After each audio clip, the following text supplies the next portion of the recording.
تمام کو میرا سلام. بی بی حوا سے لے کر امہات المومنین تک اللہ تعالیٰ کی تمام پسندیدہ ماؤں کو سلام. سب سے بڑھ کے میرے بابا حضرت ابراہیم علیہ السلام کو سلام. میرے بھائیوں حضرت محمد مصطفیٰ صلی اللہ علیہ وآلہ وسلم اور حضرت اسماعیل علیہ السلام کو سلام. میری والدہ حضرت بی بی حاجرہ کو سلام.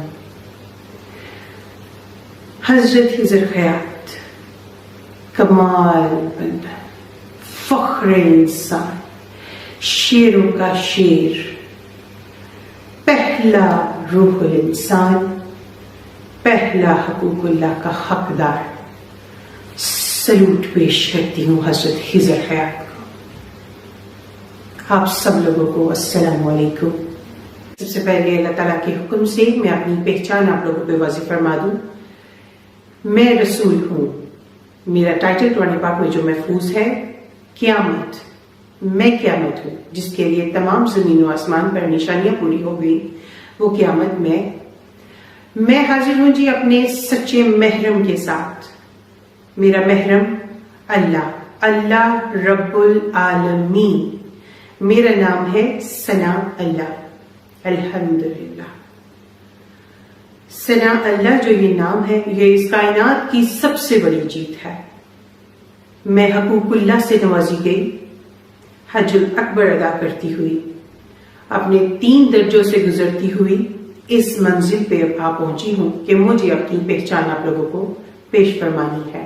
علم لدنی سے نوازی گئی یہ پیغمبر، یہ رسول، اللہ رب العالمین کے حکم سے آپ لوگوں پر اپنی پہچان واضح فرماتے ہوئے اپنی عبادت حج الاکبر میرے محرم اللہ رب العالمین کے ساتھ ادا کرتی ہوئی آج اپنی پہچان آپ لوگوں کے سامنے پیش فرما رہی ہوں. میں علم لدنی کی تھوڑی سی آپ لوگوں کو تفصیل بتا دوں.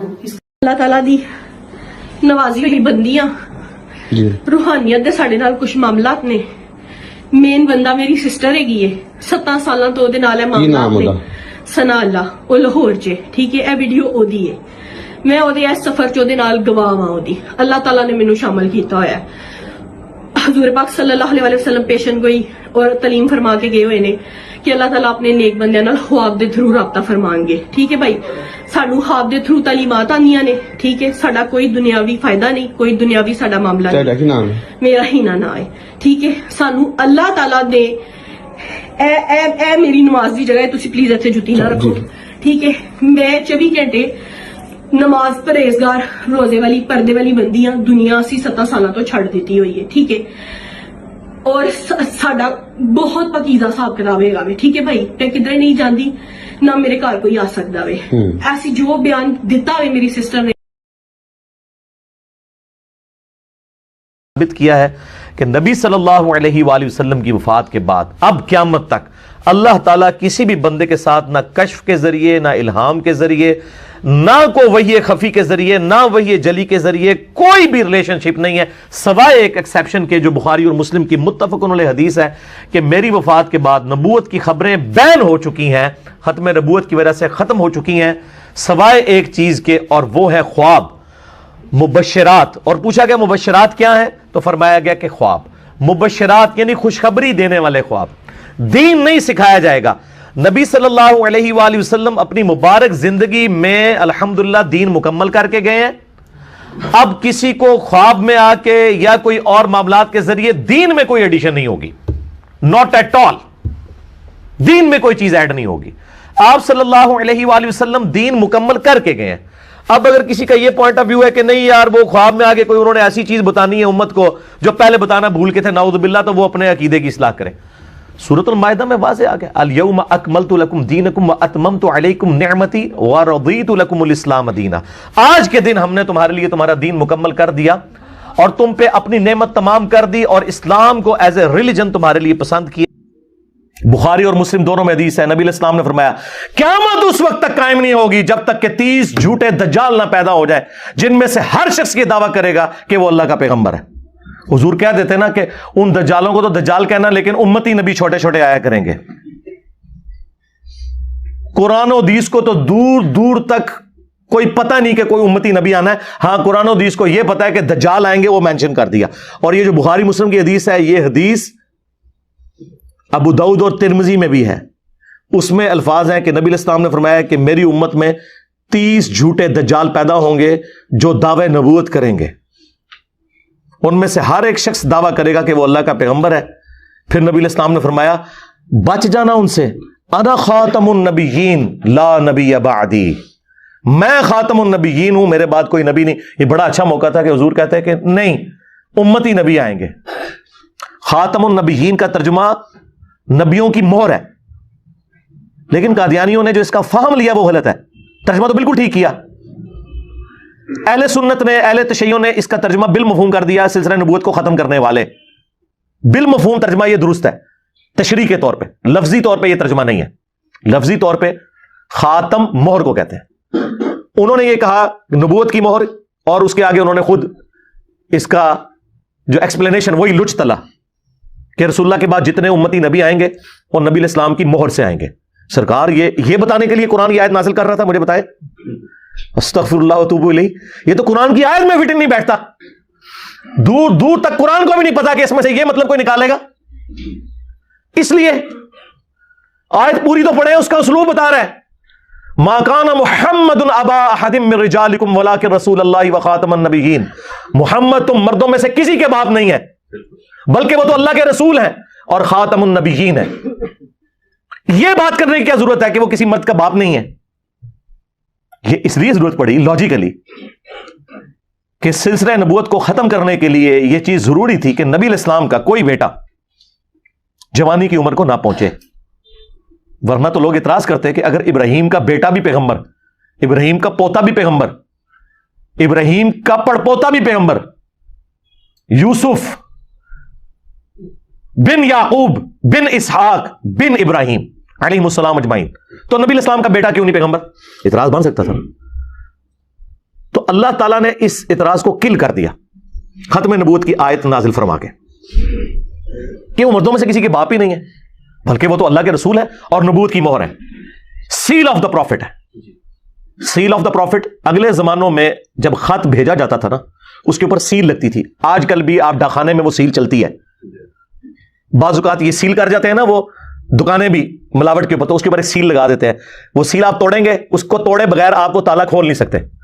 تو سیل توڑنے کا مطلب یہ ہے کہ آپ نے بے ایمانی کی ہے. جس طرح غلام احمد قادیانی دجال نے وہ سیل توڑنے کی کوشش کی تو پکڑا گیا. سیل آف دا پروفٹ کا یہ مطلب کہاں سے ہو گیا کہ وہ مور لگا کے نبی علیہ السلام جو ہے وہ اپنے بعد پیغمبر بھیجا کریں گے؟ نعوذ باللہ.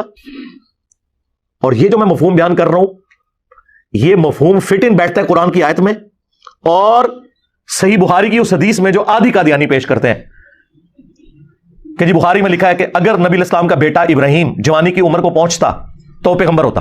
وہ کہتے ہیں یہ اس بات کا ثبوت ہے کہ نبوت جاری ہے. لیکن ہم کیا کہتے ہیں؟ رکو ذرا, صبر کرو, آگے پڑھ کیا لکھا ہوا ہے. عبداللہ ابن ابی اوفا سے کسی نے پوچھا, بخاری کے الفاظ ہیں, کیا آپ نے رسول اللہ کے بیٹے ابراہیم کو دیکھا تھا جو ماریا قبطیہ سے پیدا ہوئے اور بچپن میں فوت ہو گئے 2 سال کی عمر میں؟ انہوں نے کہا ہاں میں نے دیکھا, وہ بچپن ہی میں فوت ہو گئے تھے. اگر وہ زندہ رہتے تو پیغمبر ہوتے, لیکن چونکہ رسول اللہ آخری نبی ہے اس لیے اللہ تعالیٰ نے انہیں بچپن ہی میں فوت کر دیا. جو میں نے کہا تھا نا کہ یہ کیا ختم نبوت کی آیت میں یہ اس بات کا کیا مطلب تھا؟ ما کان محمد ابا احد من رجالکم, تو مردوں میں سے کسی کے باپ نہیں, بولا کہ رسول اللہ, بلکہ وہ تو رسول ہے اور رسول بھی عام نہیں, وہ خاتم النبیین. اس کی تشریح خود بخاری میں ہوئی ہے, عبداللہ ابن ابی اوفا نے کی ہوئی ہے رضی اللہ تعالیٰ عنہ. 86 ہجری میں فوت ہوئے ہیں, حضور کے بعد 75 سال تک زندہ رہے ہیں. سینئر صاحب فوت ہونے والے جو اینڈ میں, ان میں سے ایک ہے. انہوں نے پکڑ کے جناب کہا جی وہ مورے لگا لگا کے بھیجیں گے. اللہ اکبر, خدا کے لیے یہ تو کسی جاہل آدمی کو بھی پڑھائیں وہ یہ مطلب نہیں نکالے گا اس میں سے. پھر بھی اگر وہاں رہ گیا تو بخاری مسلم دونوں میں حدیث ہے, نبی علیہ السلام نے فرمایا میری مثال اور اگلے انبیاء کی مثال اس خوبصورت عمارت کی سی ہے جس میں صرف ایک اینٹ لگنے کی جگہ باقی ہے. جتنے لوگ گزرتے ہیں اس عمارت کی تعریف کرتے ہیں اور ساتھ یہ بھی کہتے ہیں اگر یہ ایک اینٹ لگ جائے تو یہ عمارت پرفیکٹ ہو جائے, اور وہ ایک اینٹ میں ہوں, نبی علیہ السلام نے فرمایا. اور پھر آپ نے فرمایا انا خاتم النبیین. اب یہاں پہ خاتم النبیین کا جو لفظ ہے, میں نبوت کی مہر ہوں, اس کو آپ علیہ السلام کس کے ساتھ تشبیہ دے رہے ہیں کہ ایک اینٹ کی جگہ باقی ہے, اس کے بعد یہ محل سیل.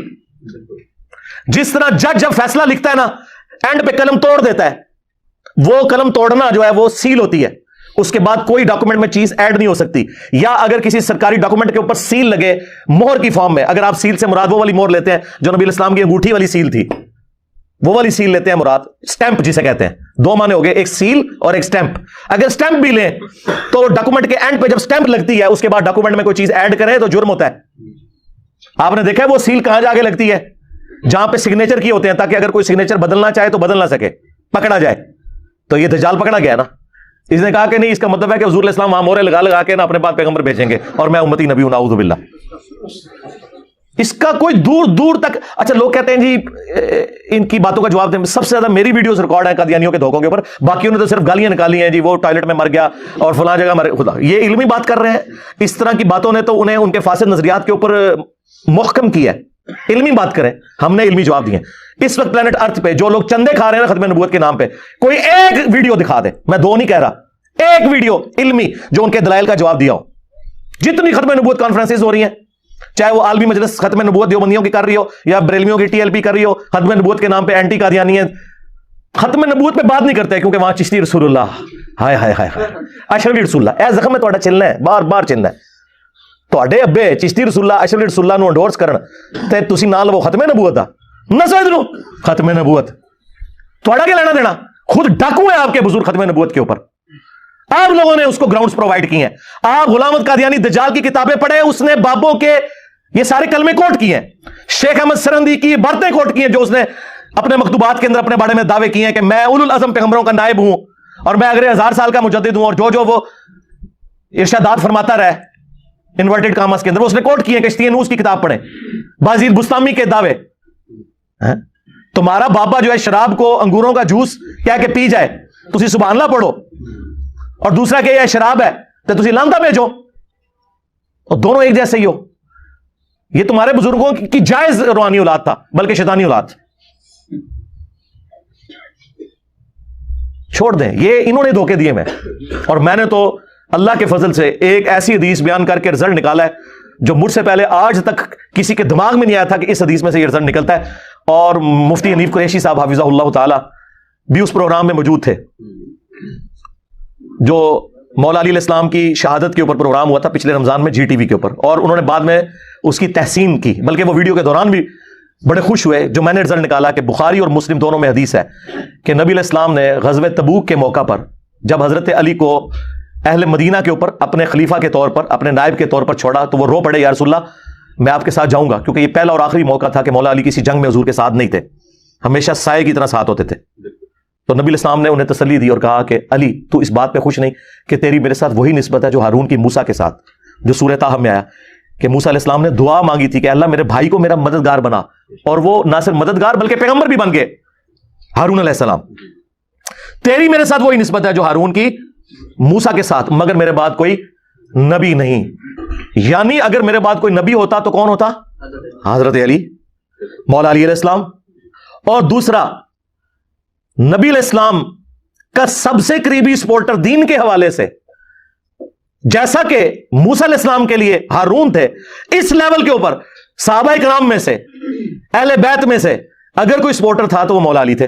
2 رزلٹ یہ تو سارے نکالتے تھے کسی درجے میں. تیسرا رزلٹ جو میں نے نکالا ہے نا, وہ رزلٹ ہے کہ یہ بڑا اچھا موقع تھا کہ نبی علیہ السلام فرماتے ہیں کہ مگر میرے بعد کوئی نبی نہیں لیکن امتی نبی ہوں گے, اور پہلا امتی نبی مولا علی تو ہے. آپ نے کہا تیری نسبت میری وہی ہے جو ایک نبی کی دوسرے نبی سے ہوتی ہے, ہارون کی موسیٰ سے, مگر میرے بعد کوئی نبی نہیں. یعنی علی تو بھی نبی نہیں ہو سکتا. اگر مولا علی نبی نہیں ہو سکتے, نہ امتی نبی ہو سکتے ہیں, تے غلام احمد قادیانی دجال تے شے ہی کوئی نہیں, کیونکہ میرے علی سا ہے ہی کوئی نہیں, تیرا قادیانی تے شے ہی کوئی نہیں. یہ رزلٹ اس پلانٹ ارتھ پہ مجھ سے پہلے کسی نے اس حدیث سے اس طریقے سے نہیں نکالا تھا. ویسے وہ کوٹ کرتے ہیں ختم نبوت کی دلیل میں نا اس حدیث کو کہ جی نبی علیہ السلام نے یہاں پہ فرمایا مگر میرے بعد کوئی نبی نہیں, تو وہ کہتے ہیں اس حدیث سے پتا چلا کہ نبی علیہ السلام کے بعد کوئی نبی نہیں ہوگا. لیکن جو میں نے اس کا جز دریافت کیا نا کہ جس کی نسبت نبیوں والی ہے, اگر وہ نبی نہیں ہے تو کم از کم امتی نبی تو اسے ہونا چاہیے تھا نا. یہ کہتے ہیں نا امتی نبی ہونے سے ختم نبوت پہ فرق نہیں پڑتا. آپ ان سے پوچھیں نا کہ نبی علیہ السلام خاتم النبیین نہیں آپ مانتے, وہ کہتے ہیں ہم مانتے ہیں. کیوں نہیں مانتے؟ بالکل مانتے ہیں. پھر آپ حیران ہوں گے کہ پھر یہ بیچ میں چول شاہ کہاں سے تم نے داخل کر لی ہے. تو کہیں گے یہ امتی نبی ہے. تو انہیں کہو کہ اگر مولا علی امتی نبی نہیں ہے جو واقعی ہارون کی جگہ تھا نبی علیہ السلام کے لیے جیسا کہ ہارون موسیٰ کے لیے تھے, مجھے بتائیں اس سے بڑا کوئی درجہ ہو سکتا ہے؟ حضور کا ساتھی بھی, آپ کے اہل البیت میں سے, آپ کا داماد, جنتی عورتوں کی سردار کا خاوند, آل محمد کی نسل وہ والی رسول اللہ کی, ان سے چلنی. صلو علی محمد و آل محمد, اللہم صلی علی محمد و علی آل محمد و اصحاب محمد و ازواج محمد اجمعین الی یوم الدین. وہ نسل ویسے چلنی وہاں سے, وہ تو امتی نبی کوئی نہیں. تو بعد والے لوگ کیسے سوچ بھی سکتے ہیں؟ کوئی رزلٹ دور دور تک نہیں نکلتا تھا. انہوں نے جان بوجھ کے گھسیٹ کے امت کے اندر یہ فتنہ کھڑا کیا, اور اس کو گراؤنڈز پرووائڈ کی ہیں بابوں نے, صوفیوں نے, جنہوں نے اس قسم کے اپنے بارے میں دعوے کیے, اور وہ اس نے پک کر کے اس نے کہا ٹھیک ہے میں پھر اس کو ننگا ہو کے سامنے آتا ہوں. وہ پھر ننگا ہو کے سامنے آ گیا. وہ مارا اس لیے گیا ہے کہ اس نے امتی نبی کہہ دیا. اگر وہ نبی کا لفظ نہ بولتا تو اس سے پہلے تو چشتی رسول اللہ, اشری رسول اللہ پارٹیاں ہے نا موجود, آج تک موجود ہیں, مناظروں میں دفاع کر رہے ہیں. خواجہ نے کیا فرمایا؟ سنو کہ میں کون ہوں اور کیا ہوں. محمد الرسول اللہ صلی اللہ علیہ وسلم کے دربار کے کمینے غلاموں میں سے ایک ہوں, کمینے غلاموں میں سے ایک ہوں, کمینے غلاموں میں سے ایک ہوں. اس نے کبھی یہ نہیں کہا میں رسول اللہ ہوں, وہ کہتا ہے امتی نبی. کلمہ وہ یہی پڑھاتے ہیں, لیکن نہیں, کسی کی جرت نہیں کہ اپنے بابے کو غلط. اسی لیے یہ لوگ پھر ان کا مقابلہ نہیں کر سکتے, وہ لا کے باتیں ان کی سامنے رکھتے ہیں, پہلی چیز ہی سامنے رکھتے ہیں. اور یہ جو کہتے تھے نا خاتم کا لفظ آیا قرآن کے اندر, بخاری مسلم میں خاتم کا لفظ ہے, سرکار خاتم بھی موجود ہے. خاتم آ جائے نا ان کی موت ہو جاتی ہے. ویسے تو خاتم بھی میں بھی انہوں نے دھوکہ دیا ہے, جس طرح وہ کہتے ہیں تراویحیں کتنی ہوتی ہیں, وی تراوی, اور خاتم seal of the prophet, stamp of the prophet کا یہ مطلب کہاں سے تھا کہ نبی جو ہے اللہ کے پاس جا کے مورے لگا لگا کے نئے نبی بھیجیں گے امتی نبی کے نام کے اوپر؟ خدا کے لیے کہتے نہیں خاتم, سرکار خاتم کا لفظ بھی موجود ہے صحیح مسلم کے اندر. بخاری مسلم دونوں میں یہ حدیث موجود ہے کہ نبی الاسلام نے فرمایا اللہ تعالیٰ نے مجھے 5 خوبیاں ایسی دی ہیں جو مجھ سے پہلے کسی پیغمبر کو نہیں دی. نمبر 1, پوری زمین میرے لیے سجدہ گاہ بنا دی. پہلے صرف مسجد میں نماز ہوتی تھی, میرے امتی جہاں چاہے نماز ادا کریں. نمبر 2, اللہ تعالیٰ نے مال غنیمت میرے لیے حلال کر دیا. جنگوں میں کافروں کا چھوڑا ہوا سامان, اگلے زمانوں میں آسمان سے آگ آتی تھی جو سورہ آل عمران میں ہے, وہ اسے جلا دیتی تھی. میری امت کے لیے حلال اللہ نے کر دیا کہ امت استعمال کر سکتی ہے. نمبر 3, 1 مہینے کی مسافت سے اللہ تعالیٰ نے میری مدد فرمائی. 1 مہینے کی مسافت سے میری فوجیں 1 مہینہ دور ہوں, دشمن پہ ڈھلانی غزوہ تبوک میں 1.5 لاکھ کی فوج لے کے, سب سے بڑی سپر پاور رومن امپائر, اور حضور صرف 30,000 کا لشکر لے کے مدینے سے نکلے, وہ بارڈر چھوڑ کے بھاگ گیا جو پہلے دھمکیاں لگا رہا تھا. میری مدد فرمائی. چوتھی چیز, اگلے انبیاء جو تھے وہ کسی قوم اور قبیلے کے لیے ہوتے تھے, مجھے اللہ تعالیٰ نے ساری انسانیت کے لیے پیغمبر بنا کے بھیجا. وما ارسلناک الا کافۃ للناس بشیرا ونذیرا, پوری انسانیت کے لیے. اور نمبر 5, اللہ تعالیٰ نے مجھے شفاعت کا اذن دیا. بخاری مسلم میں یہ 5 خصوصیات ہیں, اور مسلم میں 6ٹھی خصوصیت ساتھ مینشن ہوئی ہے کہ اللہ تعالیٰ نے مجھ پہ ختم نبوت فرمائی. وختم بی النبیون, مجھ پر سلسلہ نبوت کو ختم کر دیا. وہاں خاتم کا لفظ ہے, زیر والا, جو یہ کہتے ہیں نا خاتم کا لفظ دکھائیں, خاتم تو مور ہوتا ہے, خاتم بھی ہے مسلم کے اندر. بالکل مقدمہ واضح ہے, بخاری اور مسلم دونوں میں حدیث ہے. نبی علیہ السلام نے فرمایا قیامت اس وقت تک قائم نہیں ہوگی جب تک کہ 30 جھوٹے دجال نہ پیدا ہو جائیں, جن میں سے ہر شخص یہ دعویٰ کرے گا کہ وہ اللہ کا پیغمبر ہے. حضور کہہ دیتے نا کہ ان دجالوں کو تو دجال کہنا, لیکن امتی نبی چھوٹے چھوٹے آیا کریں گے. قرآن و حدیث کو تو دور دور تک کوئی پتہ نہیں کہ کوئی امتی نبی آنا ہے. ہاں قرآن و حدیث کو یہ پتا ہے کہ دجال آئیں گے, وہ مینشن کر دیا. اور یہ جو بخاری مسلم کی حدیث ہے, یہ حدیث ابو داؤد اور ترمذی میں بھی ہے. اس میں الفاظ ہیں کہ نبی علیہ السلام نے فرمایا کہ میری امت میں 30 جھوٹے دجال پیدا ہوں گے جو دعوے نبوت کریں گے. ان میں سے ہر ایک شخص دعویٰ کرے گا کہ وہ اللہ کا پیغمبر ہے. پھر نبی علیہ السلام نے فرمایا بچ جانا ان سے, انا خاتم النبیین لا نبی بعدی, میں خاتم النبیین ہوں, میرے بعد کوئی نبی نہیں. یہ بڑا اچھا موقع تھا کہ حضور کہتے ہیں کہ نہیں, امتی نبی آئیں گے. اور پھر اس کی پریکٹیکل مثال آپ دیکھ لیں جو بخاری مسلم میں مسیلمہ کذاب کا ذکر موجود ہے. نبی علیہ السلام نے اپنی زندگی میں خواب دیکھا تھا کہ آپ کے ہاتھ میں 2 سونے کے کنگن ہیں. آپ کہتے ہیں میں نے خواب میں جب وہ کنگن دیکھے تو مجھے اس چیز کی تکلیف اور دکھ ہوا, کیونکہ سونا تو مرد کے لیے حرام ہے. خواب میں دیکھا نا, وہ ایک استعارہ تھا. آپ کہتے ہیں میں نے پھونک ماری تو وہ کنگن غائب ہو گئے. اس کی تعبیر میں نے 2 جھوٹے پیغمبروں سے کی ہے، وہ طلحہ اسدی اور مسلمہ کذاب. اور حضور کی زندگی میں مسلمہ کذاب تو سامنے آ گیا تھا. وہ تو پھر حضرت ابوبکر صدیق رضی اللہ تعالیٰ عنہ نے اس کے خلاف جو جنگ کی، جنگ یمامہ جو بخاری میں آتا ہے، جس میں خالد بن ولید رضی اللہ تعالیٰ عنہ مسلمانوں کو لیڈ کر رہے تھے، اور حضرت واشی رضی اللہ تعالیٰ عنہ علیہ السلام کا اللہ تعالیٰ نے کیسا کفارہ بنایا کہ قاتل حمزہ بھی اور دوسری طرف مسلمہ کذاب کو بھی قتل کیا، اور بڑے خوش ہوتے تھے کہ میں نے اسلام کے بہترین شخص کو قتل کیا. اس وقت میں کافر تھا، اور اسلام کے بدترین دشمن کا قتل بھی اللہ نے میرے ہاتھوں سے کروایا. تو اس کی وجہ سے وہ اللہ سے امید کرتے تھے کہ مجھے اللہ تعالیٰ بیلنس کر دے گا، انشاءاللہ ضرور کرے گا. تو صحابہ کرام کے تو دماغ میں نہیں تھا کہ اسے پوچھ رہے تھے کہ ابھی تو امتی نبی ہیں یا چھڑا نبی ہیں. جو چھڑا نبی ہیں تو تیرے خلاف قتال کرنے تو جو امتی نبی ہیں تو خیر ہے، وہ تو سلسلہ جاری ہے.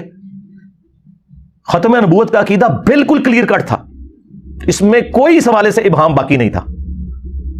ہاں، اس طرح کے جھوٹے دعوے داروں سے ہمارا ایمان مضبوط اس لیے ہوتا ہے کہ ہم کہتے ہیں صدق رسول اللہ صلی اللہ علیہ وسلم، یا رسول اللہ آپ نے سچ کہا تھا، جن جن کا آپ نے بتایا تھا ایک ایک کر کے آ رہے ہیں.